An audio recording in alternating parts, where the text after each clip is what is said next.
Plenário aprova a medida provisória que cria o Ministério Extraordinário de Segurança Pública. Seminário da Instituição Fiscal Independente discute cenários fiscais e prioridades orçamentárias.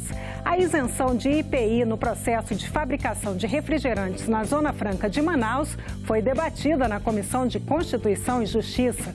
Destaques desta edição do Senado Notícias.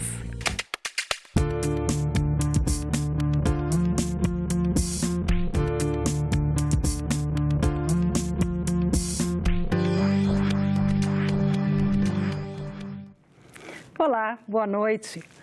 Com a aprovação da medida provisória que cria o Ministério Extraordinário da Segurança Pública, a pauta do plenário ficou livre para a votação de outros projetos. Confira na reportagem de Soraya Mendanha. Os senadores destrancaram a pauta do plenário com a aprovação da medida provisória que cria o Ministério Extraordinário da Segurança Pública. O texto original da medida dava ao Ministério um caráter temporário, mas durante a tramitação no Congresso, senadores e deputados aprovaram uma mudança para tornar o novo órgão com natureza permanente. Esse importante projeto possa, aprovado como foi, melhorar a segurança pública no Brasil e, obviamente, o direito de ir e vir dos cidadãos. A nova pasta atuará em cooperação com os estados, municípios e Distrito Federal para integrar as forças policiais em todo o país. Órgãos como a Polícia Federal, a Polícia Rodoviária Federal, o Departamento Penitenciário Nacional e a Força Nacional estarão subordinados ao novo ministério. O senador Humberto Costa manifestou preocupação com o financiamento. O grande nó hoje é a falta de recursos, ainda mais quando essa proposta incorporou o próprio sistema penitenciário, não é? Aspectos do sistema penitenciário a essa medida. Os senadores também aprovaram um projeto que autoriza o produtor de etanol a vender diretamente para os postos de combustíveis. Hoje, essa venda é proibida por uma decisão da Agência Nacional do Petróleo, a ANP. O que o projeto faz é dar oportunidade a que surjam outras distribuidoras, inclusive no Nordeste, para distribuir em igualdade de condição e, com isso, aumentar a competitividade e baixar o preço do álcool hidratado na bomba. Tirar um ponto dessa cadeia, tirar alguém que só serve como intermediário, eu penso que nós vamos ter um preço mais barato para o consumidor nas bombas. A senadora Simone Tebet criticou o projeto. Sonegação, diminuição da carga tributária e fiscalização. Os senadores aprovaram em plenário o nome de Mariana Ribas para ser a nova diretora da Ancine, Agência Nacional de Cinema. Também foram aprovados os nomes dos diplomatas Paulo de Mesquita para ser embaixador da República Popular da China e da Mongólia, Rodrigo Baena Soares para embaixador no Peru e Haroldo Ribeiro da Bélgica. Crescimento econômico, equilíbrio fiscal e controle da dívida pública foram temas de um seminário que aconteceu hoje no Senado, organizado pela Instituição Fiscal Independente e pela Fundação Getúlio Vargas. Os governantes que vão comandar o país a partir de 2019 vão precisar enfrentar grandes desafios: recuperação do crescimento econômico, reequilíbrio das contas públicas, reformas estruturais. Essa é a opinião dos especialistas que participaram do encontro. Eles apontaram algumas medidas que precisam ser tomadas com urgência. Para este especialista em finanças públicas, a primeira providência é o ajuste fiscal. O principal desafio é a questão do desequilíbrio das contas públicas, né? A gente tem um déficit primário muito elevado, né? Os gastos estão maiores que as receitas, né? E isso leva a um aumento do endividamento. É necessário que em algum momento se adote um ajuste para voltar a reequilibrar as contas públicas. O secretário de Macroavaliação Governamental do Tribunal de Contas da União, Leonardo Albernaz, afirma que as renúncias fiscais concedidas pelo governo geraram um enorme impacto econômico. Mas se a gente olhar nos últimos 10 anos, as renúncias subiram quase 2 pontos percentuais do PIB. Isso é maior do que o déficit fiscal que nós temos hoje. Isso já gerou um rombo que isso vai ser dificultado a cada ano, até porque as renúncias, uma vez concedidas, a maior parte delas, no caso quase 85%, são mantidas por tempo indeterminado. Então elas trazem um impacto esse ano e esse impacto é cumulativo. Na opinião do economista Fernando Rezende, o crescimento econômico de 1% em 2017 e de 1,9% previsto para este ano não é suficiente para resolver os problemas fiscais. O cenário não é muito animador, né?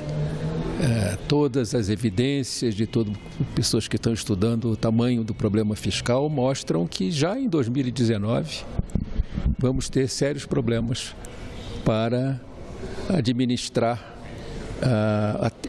os gastos dentro da emenda do teto. Quer dizer, a rigidez da despesa já é praticamente plena, né? Sem as reformas nós não vamos conseguir. O diretor executivo da Instituição Fiscal Independente lembrou que sem planejamento orçamentário não há como resolver o problema do ajuste fiscal. A verdade é que nós precisamos aumentar o resultado fiscal, o resultado primário, o resultado nominal, melhorar as condições de financiamento da dívida pública. Tudo isso requer mais eficiência, mais eficácia por parte do Estado. Já o ministro do Planejamento, Esteves Colnago, defendeu a aprovação das reformas estruturais. O que se tem hoje é que é o teto do gasto e o próximo governo que vier vai fazer a reforma da Previdência, vai fazer alguma reforma administrativa, vai empreender ainda para saber se os recursos alocados nos programas sociais estão atingindo as pessoas que deveriam estar atingindo, né, se não está tendo desperdício de recursos públicos. Os convidados concordaram que a dificuldade é mais política do que técnica e envolve toda a sociedade. Existe mais ou menos um consenso sobre os números, ou seja, existe um consenso sobre os diagnósticos entre os especialistas da área. Então, se você conversa com quem lida com finanças públicas na área econômica do governo, no TCU, nas consultorias, na própria IFE, a gente está falando coisas muito parecidas em termos de desafios. Então, a questão as decisões que podem arrumar isso são decisões que envolvem política, ou seja, são os políticos que vão ter que, em nome do povo, fazer a discussão, que no fundo é uma discussão alocativa, é um conflito alocativo que a sociedade terá que resolver por meio dos seus representantes. A Comissão de Assuntos Econômicos aprovou o projeto que acaba com o limite de 4 anos para contratos de prestação de serviços entre empresas. O relator da proposta explicou que o limite de 4 anos foi estabelecido pelo Código Civil de 1916 para impedir a exploração de pessoas físicas. Para o senador Ricardo Ferraço, o limite não tem sentido nos tempos atuais, já que os contratos são firmados entre empresas. O projeto foi aprovado e segue para análise da Comissão de Constituição e Justiça. A possibilidade de firmar contratos de longo prazo, digamos, de 10, 15 ou até 20 anos, é extremamente benéfica para a economia, dada a estabilidade e as variáveis de previsibilidade. Contratos de longo prazo permitem maior segurança jurídica e estimulam o investimento, tanto físico como em capital humano. A isenção de IPI no processo de fabricação de refrigerantes na Zona Franca de Manaus foi debatida em audiência pública hoje pela Comissão de Constituição e Justiça. Empresários que estão fora da Zona Franca dizem que a regra desequilibra a concorrência. Os amazonenses rebatem, dizem que a medida incentiva o desenvolvimento regional.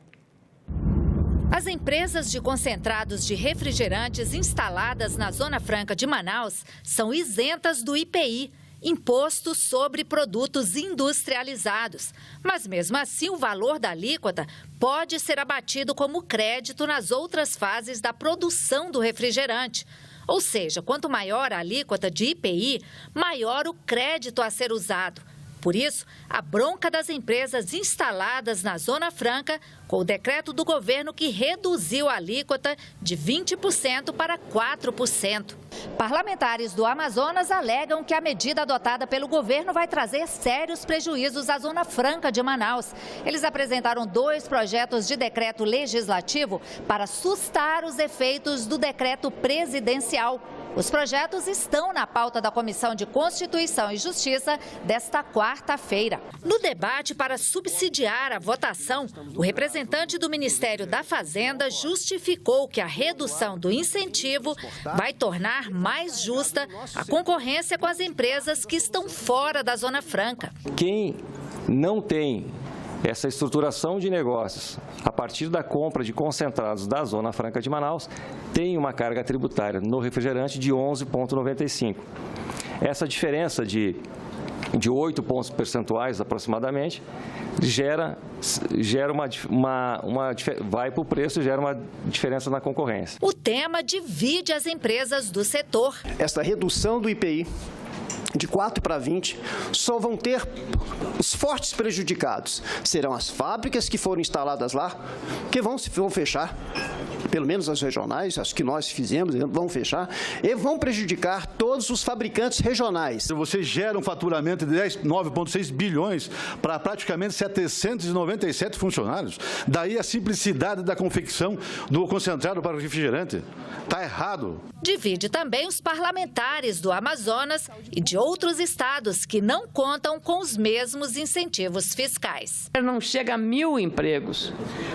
Então, eu acho que a questão social, para o tamanho do incentivo concedido, tem que ser levada em conta nesse processo. Vamos proibir as bebidas açucaradas e vamos permitir que no meu estado, no estado do Amazonas, os caboclos, homens e mulheres, tenham o mesmo direito que os gaúchos têm de desmatar 80% da sua propriedade. Porque nós não temos esse direito. É cada vez mais comum encontrar no nosso círculo de amizade pessoas com alergia alimentar. Intolerância a certos alimentos atinge crianças e adultos. A Comissão de Assuntos Sociais realizou audiência pública sobre o assunto. E esse é o tema do programa Em Discussão. Olá! A alergia alimentar é um problema sério. Desde o nascimento, tem gente que sofre com a doença, que pode matar, sim. E as crianças são as mais afetadas, mas pode atingir todo mundo. Algumas alergias que costumavam desaparecer na infância, elas estão avançando pela adolescência, chegando até a fase adulta. A gente estima-se hoje que a prevalência seja de aproximadamente 6% nas crianças menores de 3 anos e 3,5% nos adultos. Uma pessoa que está, às vezes, menos de 5 minutos de um atendimento emergencial, infelizmente, ela vai ao óbito. Então, se ela tivesse uma canetinha de adrenalina autoinjetável... Não basta dizer para a criança, não, é só ela não comer. Numa festa de aniversário de criança, vou mandar lanchado, para não ter perigo de ter que comer.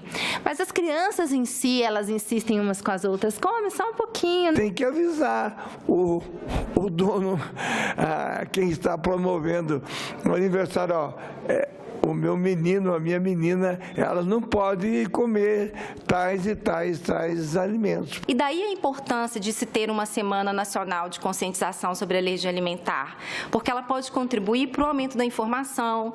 Leite, soja, trigo, amendoim. A lista é extensa e os alérgicos precisam estar atentos. A importância do diagnóstico precoce e que tal uma Semana Nacional de Conscientização sobre Alergia Alimentar. E é daqui a pouco. No Em Discussão. E nós ficamos por aqui. Você pode rever as reportagens desta edição na nossa página na internet, senado.leg.br/tv. Muito obrigada pela companhia. Continue sintonizado aqui na TV Senado.